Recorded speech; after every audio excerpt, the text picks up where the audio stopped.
again. So now we have got Craig Wheeler from the Kanmo group. So Craig is a group digital and omni-channel director. I'm sure most of us have been waiting for this session since quite some time. And today he's going to talk about why a company should not only rely on marketplaces, but have its own transactional e-commerce website as well. So a little bit about Craig. He comes with over 2 decades of experience in retail as well as e-commerce. A proven executive who's experienced in delivering digital, organizational, and operational change within omni-channel as well as multinational organizations. He's a specialist in driving change in small medium enterprises as well as startup organizations, having direct experience of growing them right from phase one or two to their growth, whether they're entrepreneurial, private equity, or venture capitalist backed. So today, Craig will share us some more insights. And Craig, all of us are looking forward to hearing from you now. Thanks very much. Yeah, thank you for the introduction. Just going to try and share my screen as well. Oops. Yeah, just get that going across. So hi, thank you everybody. I'm really excited to have this opportunity to speak, particularly at Magento's show. Thank you so much to Yash and the team at Ranosys for inviting me. The original title for this presentation was actually quite a lot longer, but we realized it just typical of me, far too many words, and definitely something we needed to shorten down. But I really wanted to take the opportunity today to talk a little bit about why own websites, particularly in Indonesia, where I've got my most recent experience, are relevant. So just a little bit about myself, as mentioned from Yash, I've been looking after websites since 1997. I moved across to Indonesia this year in February, spent a lot of it now in lockdown, which has been a strange way to learn, but a very digital way to learn about Southeast Asia, and something I've enjoyed incredibly so far. I work for Kanmo Group. Kanmo Group have been around for 15 years and celebrate our 15th anniversary this year, and are continuing to grow. Some of our brands are shown on this slide, as you can see, and we are continually in conversations to acquire new brands into our portfolio. The digital journey for Kanmo started 8 years ago. In fact, Mothercare first launched their website in 2012. It revamped in 2014, and we started partnering with Ranosys last year. So we were a year into our partnership with Ranosys, which has proven to be very successful so far. I think no slide deck would be relevant without talking about COVID-19. So the first slide I'm going to touch on is going to talk about COVID, and then we'll move on to talking through the core subject area here. So without further ado, COVID has created a unique digital opportunity, I think. That I joined Kanmo just as COVID started to kick in, and it looked like I did some incredible things when I joined the business, because suddenly e-commerce sales exploded. Now, sadly, not down to me. It is very much down to COVID and what it's driven for customers to move online. But the question really has been, where did they go? In Indonesia, the perspective was that they go to marketplaces first. So we've opened a lot more marketplace stores. We actually have over 55 marketplace stores through our brands now, and continue to trade there. But the reality is they actually didn't go to marketplaces first. What we saw was social shopping explode. We did a lot of this through outbound activity, and I know retailers throughout the region have done the same, particularly in Indonesia, where most brand websites are pretty poor, and where most people spend most of their time on WhatsApp. We saw a massive explosion in WhatsApp selling. So in reality, very quickly as COVID came, social shopping was the biggest channel of revenue for Kanmo. Not stores, because they were closed, not marketplaces, despite a huge expansion and load up of products, but actually people purchasing over WhatsApp, being sent remote invoices, and buying over that channel. Instagram was king in this for guidance on where to shop. So through Instagram, we were pushing people to our web stores. Through Instagram, we were pushing people to our marketplace stores as we were opening them. And of course, through Instagram, we were pushing social shopping. So it's still used very much as a guidance point, but what we were finding was, as I say, most traffic was being actually brought in through outbound activity from WhatsApp. And we have our own brand websites. We only have brand websites for 4 brands today. We will have own brand websites for all of our sites and stores within the next 4 months, and actually have one launching this week, which I'll share more should it all go well into plan. So we should have a new launch. But we did see an uptick in customers on our own web platforms. The difference we saw was that actually many of our store customers in our own brand, from our own brands, went onto marketplaces.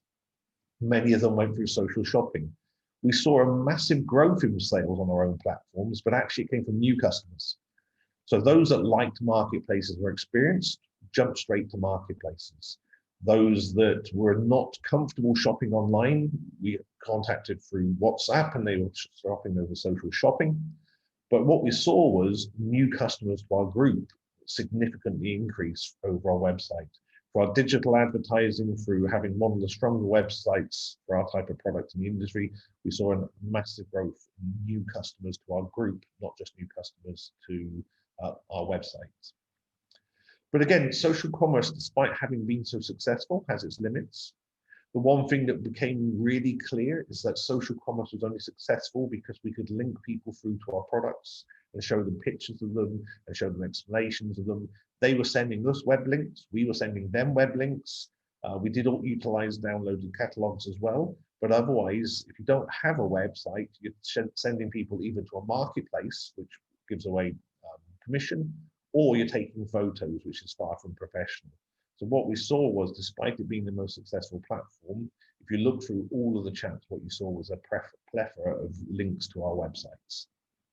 A little bit of setting the scene from my standpoint, and kind of went on to talk about own websites versus marketplaces, is the differences. I've done a version of this chat numerous times in Europe, in 3 or 4 different countries. And I've never had to talk about why you would want your own website as well as a marketplace. Previously, I've always talked about this is the reason why you would also sell on a marketplace, whether it be Amazon or eBay or any of the other sites in France or the Netherlands that were available. There is very much the opposite way around to where we are today. What we can see from the table I put briefly on the right, that's the most up-to-date table I could find, quarter 2, 2020, we can still see that the marketplaces absolutely dominate traffic in Indonesia. Their market share of retail traffic is phenomenal. It absolutely dominates anybody else. And if you speak to anybody about shopping online in Indonesia, and I guess throughout much of Southeast Asia, actually people think you're talking about shopping at marketplaces. If you say to somebody, how's your e-commerce, they talk about their marketplace store. The reason for this is money, money, money. None of these guys are making any money. They're spending an incredible amount on marketing. They're piling money into sponsoring discounts themselves. They're fighting each other like crazy. This gap between Shopee and Tokopedia has shrunk significantly as Tokopedia throw an incredible amount of marketing money at the platform. And what we're seeing is an absolute drive to these marketplaces. The benefit of shopping in a marketplace versus any of our own websites, we're a specialist website company, is that everything's in one place. So shoppers are used to shopping in marketplaces because it doesn't matter whether they're buying a bottle of water, a dress, or a pram or pushchair for a newborn baby. The negatives that come with that is that it's generated a culture where the UX expectations of the customers are actually based around marketplaces. Coming out of Europe, Amazon have a terrible website, incredibly successful, brilliant customer service, but the website actually is not the greatest experience for a browser. Same goes with the marketplaces in Southeast Asia. They're not the greatest UX experiences, but because it's where most consumers are used to shopping, the expectation of own brand websites is now being set by marketplaces. Despite their experience not being particularly great, people like what they're used to. And of course, all of these marketplaces with their massive range of products working phenomenally well in apps. People like apps in Southeast Asia. I get laughed at every time I speak to one of my former European colleagues that I'm launching apps. They keep saying to me, why are you doing that? Is your website not responsive? And not understanding the cultural difference of the region, this is very much an app-centric market, led by the fact that all the marketplaces are on apps.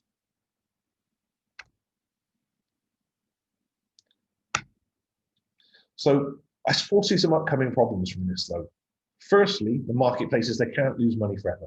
They've been losing money hand over fist. None of them are profitable. They're burning cash at a rate that has to stop. Which means the fees are going to change. In Indonesia, the fees are more reasonable than most of Southeast Asia, but they will definitely change from where here they're 5% and below to more like the 15 or 20% we're experiencing in other parts of Asia and certainly in Europe and the US. We as retailers can't protect our products if we're on promotion all the time. And from my experience, all of the marketplaces want more, more, more. As we've gone through the double-digit days, 9, 9, 10, 10, 11, 11, and coming into 12, 12, every time the marketplaces come and ask for more discounts, more products reduced, deeper discounts. And for retailers, we can't do this forever. We've had a reason to do it in 2020 because we've all had stocks where our stores are being closed. But as we come out of this period and our stocks balance, we want to protect our brands and take away the expectation that you can buy a branded quality product with a significant discount. It's going to become more and more a challenge. Also, everything we're doing on marketplaces builds their customer base and their loyalty, not ours. So we're never focusing on driving a customer to us for lifetime. And with the brands that I represent, that's particularly important. We actually drive customers into them, and they're their customers that we can't touch them. The competition for sales is also high and not well monitored. If I look at any of our brands, when we go in a listing, we're not just fighting ourselves, we're fighting with many other sellers for our same products.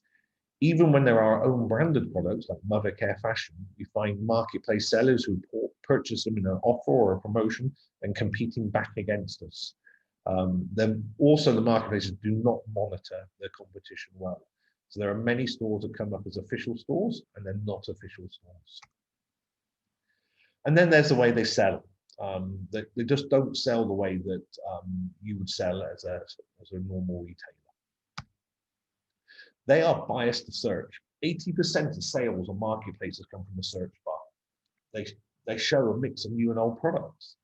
Anyone can boost products and bid for banners against your products. You can filter by location, which is a huge problem for us as we have a central warehouse. And it can look like other people are official stores when they're not. Just as compare that to our own website.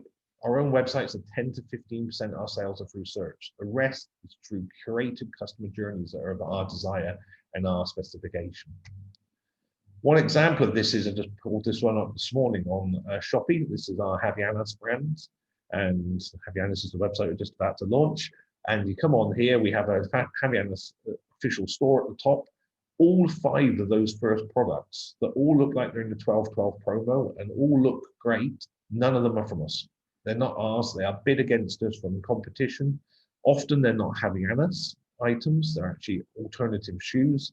In this case, they are actually all Havaianas, but on other days we found alternative brands products in there. But none of these are from us. So their search engine driven logic means that we're not driving our products for our own branded stores. And the perception here is I see a Havaianas official store at the top.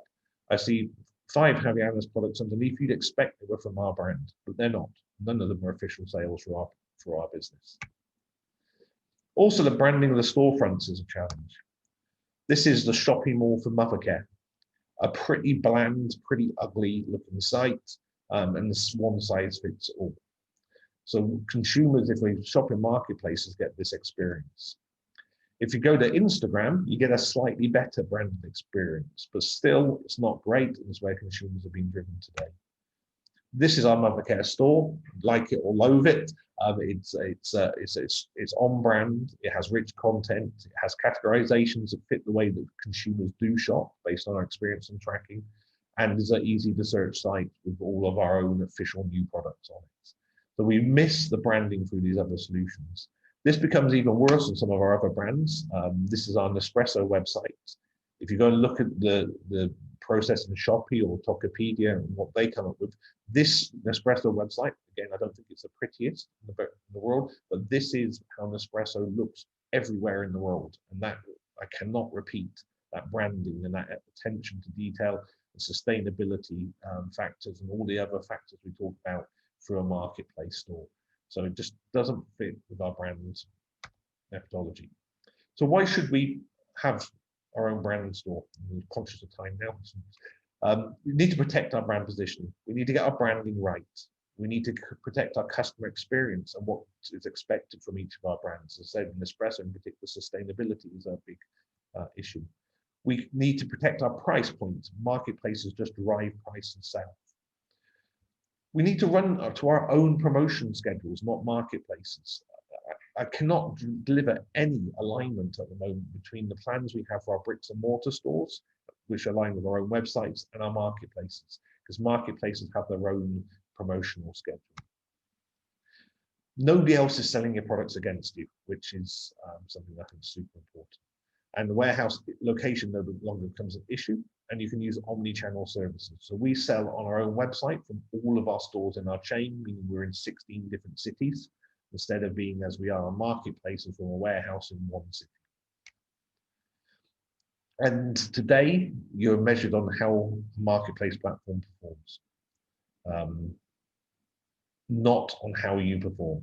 So if your marketplace, if the marketplace offer their own shipping services and they have a delay in their shipping services, you're monitored by that. If they manage their promotions in a certain way and it feels like it's a miscommunication, it's often driven by themselves, not through us. So we're not the masters of our own ratings and performance. So why do you need your own brand web store? Again, you can add so many extra features. You can decide your own categorization to suit your brands. You can decide your own UX to show the customers what you want and when you want them to see it. You can manage all on-site marketing and all the boosts. You don't have to pay for them, and you make sure that what you want is at the top of the page and served up in front of customers when you want them to see it. You can personalize the journeys because you know who the customer is. You don't know who is visiting the web store. First, we have in our mother care brand, we have people who come and shop with us who haven't yet had a baby. Those who have had a baby, they need very, very different services and different things. Same with Nespresso, people who have purchased a coffee machine or haven't purchased a coffee machine. So we can personalize that journey when we know who the customer is on our own website. You can add rich content and engage the customers outside the process. I was just reading earlier today from one of my previous partners how 10% of all sales are being driven now through rich content within their websites, from bringing in hashtag libraries, from bringing in Instagram content, from product reviews, and from their rich editorial content. And you can only deliver that in your own site, in your own brand. You can spend more promotions. Your spend more promotions are based around boosting your own ATV. On marketplaces, they're constantly trying to boost the average order value, but they don't care if it's like one of your items and one from an alternative reseller. Here, all of your activities are to boost your own average transaction value. And you can support your offline business and social selling actively. We can't support our offline business through marketplaces. In fact, it's competing throughout. It can't be aligned like our own website. Our social selling activity, we can't even promote it at all, and can't link relationally back to the marketplaces. It also allows you to make the most of your customers because you own the customer and you can build out brand rich profiles for them. So it allows you to build loyalty programs. Kanmo Circle is ours and it's great and is linked between almost all of our brands, allowing us to get repeat customers. You can build out CRM programs. You can remarket on social and Google platforms to existing and lookalike customers. You can improve new customer acquisition because you can offer up specific to them. You can have omni-channel alignment with online and offline offers without their guideline, without marketplaces guidelines. You can do SMS, WhatsApp, and email marketing to your customers. And most of all, you're also able to do paid digital marketing, which not only drives a return on investment, but actually drives a customer lifetime value. The main reason above all else, other than protecting your brand, is that the customer is yours. And if you have a customer, you can then drive repeat sales to them. How hard can it be to deliver this? Well, you've already got all the processes set up if you're running marketplaces, so that all the back office processes are in place. You already have all the assets to load because you've loaded them to marketplaces. You already have learning on customer behaviors from your marketplace stores. And Ranosys, our host today, have years of experience in spinning up Magento websites very quickly and very easily. Also, you can add an app, which clearly is the next step. And if you have a strong, although personally, I still believe that if you have a strong responsive website, the need should be low. Indonesian shoppers don't quite agree with me though. In conclusion, I'm trying to wrap up to 20 minutes here. So in conclusion, marketplaces are great. They have massive traffic and expose your brand to the biggest customer groups. So we should never not understand their place in the market. But building your own web platform will support sales on other channels, physical stores, social selling, and marketplaces. Actually, a lot of people compare a clearance items price on the marketplaces versus their own website, and it helps sell through those reduced items. It's important that you own your brands and you own your customer. And in reality, long-term success in retail is based on those principles. And we don't have to do a lot more than we do today to have websites. So it's you know, launching an app or launching a website is not significantly harder than it is today. I'm smack on 20 minutes, so I will round off there and say thank you very much. And over to Yash if there's any questions. Sure. So could you stop sharing a screen, Craig? Yeah. Sorry. Okay. Yeah, just stop sharing a screen. I'm trying. I'm struggling.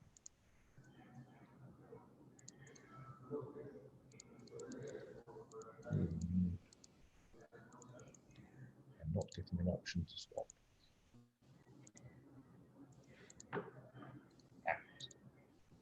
Done. Sorry. Okay. So, Craig, we do have a question here from Chell. He's asked a question. I'm putting it in your chat box here. So, what Chell has to ask is, what type of marketing strategies or campaigns have you implemented to direct traffic from the marketplaces to your brand.com stores? That's a really good question. So quite a number of them, in fact. So depending on the brand and depending on the products, we've had slightly different strategies. But one of them is communication ultimately. So you have the ability to chat to consumers within the marketplaces. You can include in those chat images, which is particularly strong. So we are building out a strategy where we have extensive communication with the customer to talk about our brands, to talk about our support, to, if it's, for example, Nespresso, to talk about registration of the machine, training or recipes that you can take, and trying to guide people back to the website. Within the product dispatches themselves, of course, you can include a little bit of a bounce back. And our next strategy, in fact, is to encourage everybody to download our apps. So we've just launched our first one from Nespresso. We'll launch them for our other brands shortly. And we will in particular be trying to bounce people back to the apps. And we'll be doing that through a combined promotion that's across all of our channels to drive them back. But we've been tracking it, and it's definitely a challenge. We're to take Nespresso, where I've done the most in-depth tracking. Today, we're only driving about 25% of our marketplace customers back to our stores. Back to our own website. Our target would be more like 60 or 70%. So we're undergoing a big revamp work to communicate with those customers and try and build them into understanding the value of coming to our brand.com website.